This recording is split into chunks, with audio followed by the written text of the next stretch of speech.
Hey guys, welcome to another episode of Vinyl Den, your channel for record collecting by record collectors. I'm Nick. Today, we're talking about some of my favorite reissues of 2024.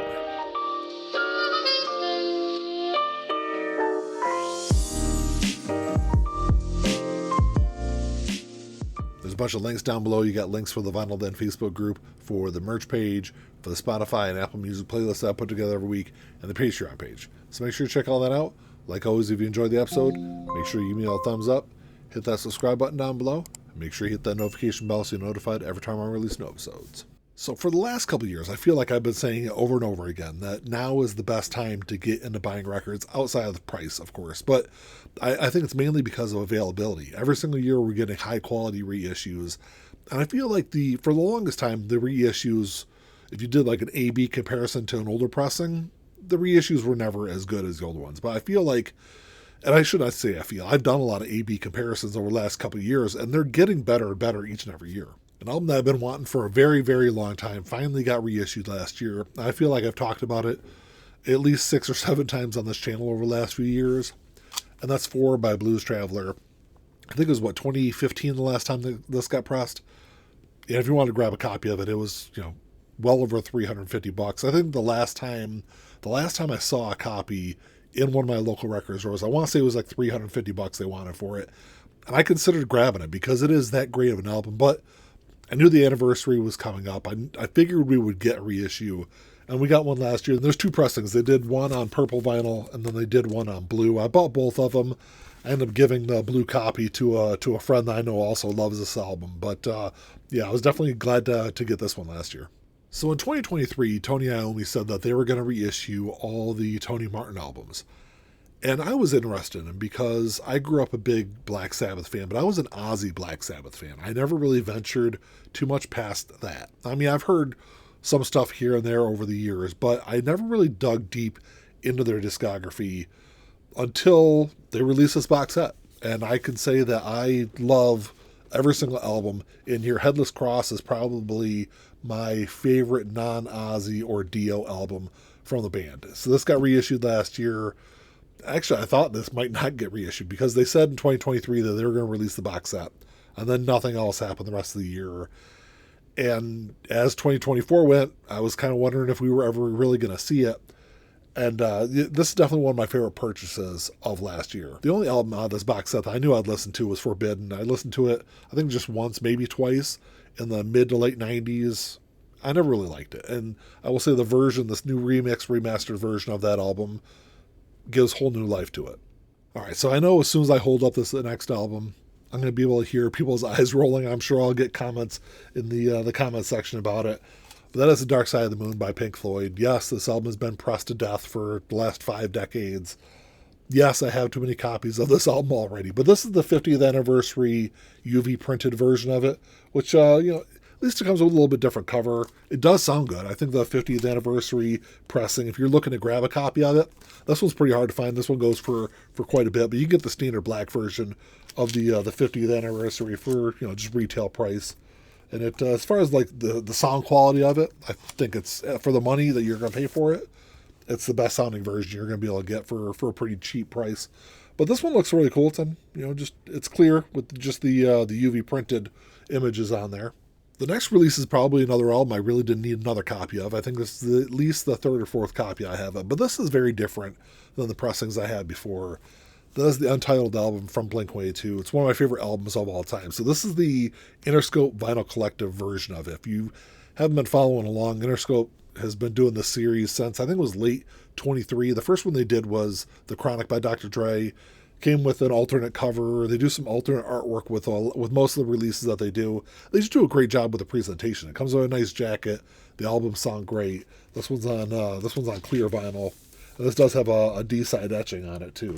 Might be hard to see on the camera, but you can see the image on the D-side of it there.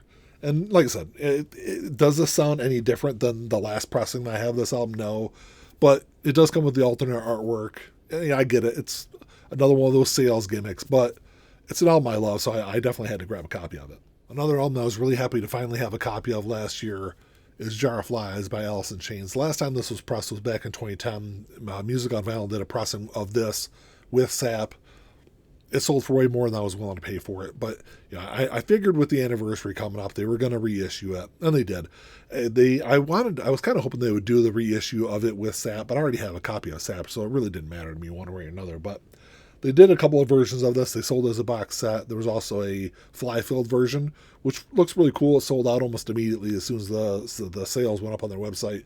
If I can find a picture of it online, I'll put it up on the screen here. But I was glad to just have a copy of it, because this is the album that really got me into Allison Chains back in the early 90s, and it still has some of my favorite tracks from them on it.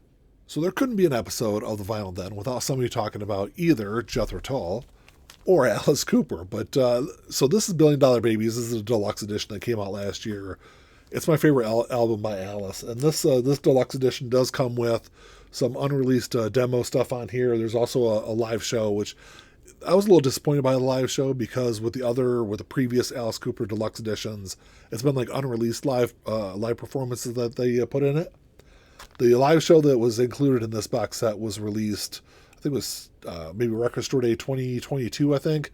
It was done as the $1 Billion Babies live album. So I was a little disappointed by that, but since this is my favorite Alice Cooper album, I knew I was going to grab it as soon as they announced it was coming out. I guess I should add that I do have a couple other pressings of this album. I think it's a late 70s pressing, and then I've got the Rhino Rocktober version that came out, I think 2016 or 2017 that one came out. This is all newly remastered. I think this one sounds better than those other two versions, so it really made it worth it for me. So I guess technically the next one's not really a reissue. It's the first time it's ever been pressed, but I've been waiting to get a copy of it on vinyl for a very long time. And that's Everclear, Songs for American Movie Volume 1. So this is pressed by Intervention Records last year. Intervention has previously done Sparkle and Fade and So Much for the Afterglow, so I figured eventually they would get around to pressing this one. Intervention does a great job with these releases. I don't think I've ever been disappointed by anything that they've released. And this is no different. It's on translucent yellow vinyl, so it looks kind of cool also. But it's a great album. I think it's really one that's I guess kind of overlooked. I think in their discography. I think when people think of Everclear, it's normally Sparkle and Fade that they really think about. But I think this is probably one of their best albums. So I might be in the minority when I say this, but I prefer the early period from the Beatles. All the way up until I think Rubber Soul, I think is their best period. Yes, later in their career, they would release, albums like Abbey Road and Let It Be, which I think are their two best albums. But I think as far as like a full set of albums go, I love the earlier period. It's almost like I don't know if it's like an innocence almost to their music that I think they lost as they went on through the 60s. So I was really happy to see them reissue all the 1964 US albums last year. I opted not to buy the box set. I got them all individually for like a third of the price of what the box set was going for. And they perfectly replicated the original packaging on them. And yes, I already had a lot of the music because I've got all the UK albums from '63. So that was just kind of a reissue of the stuff that came out before. But they did a great job with these releases. They sound absolutely fantastic. It's some of the best sounding albums I bought over the last few years. So the next couple albums might surprise some people out there, because for a while now, I've been on the record as not being a very big fan of ACDC. I think they're one of the more overrated rock bands of the last 50 years. But I do like the early period. I like the Bon Scott era of the band. I like the first couple of Brian Johnson albums also. So last year, they went and reissued their entire catalog for the band's 50th anniversary. They released them all on gold vinyl. I was going to grab a couple of them. I decided to grab my two favorite albums from the band, but I didn't get the gold versions that were in the stores. These are the two versions I've got, or two albums I got, were exclusive to the band's website. So I got Highway to Hell, which is probably my favorite album from the band. But this is on orange vinyl, so like I said, it's a little bit different than what they've got in the store. It's got the 50th anniversary sticker on there also. And then I also grabbed a copy of, I think this is their best-selling album, but it's Back in Black. Same thing. It's got the 50th anniversary sticker on there. And then this one's kind of cool. It's on a black and white, I guess, I don't know, it's not a splatter, but it's like a smush kind of color, because it's got more white on one side, and then it's got more black on the other. Also, one of my favorite punk albums in the last 15 years got reissued last year, and that is Transgender Dysphoria Blues by Against Me. So this came out back in 2014. It did get reissued in 2023, but those pressings were kind of hard to find. If you did find it, it was going to be like $60 or $70. But, it's a good album, but I didn't want to pay that kind of money for it. It was reissued also back in 2017. Those pressings went for, it was a little bit cheaper. You can probably find one for around $50 or so. And then they reissued, this is the reissue of that 2017 version of it. It's on blue vinyl. It's just a great album. If you're unfamiliar with Against Me, definitely go check them out. Definitely check out this album also. Then I'm going to end the video with something. I guess I'm kind of cheating with this one because it's not a reissue. This is an unofficial pressing, but it is an album I've wanted on vinyl for a very, very long time. And unfortunately, you'll probably never get an official press of it. And that is Let It Happen by MXPX. This is like a compilation of tracks. This is like some B-sides, some covers and stuff that the band had recorded in the late-ish part of the 90s.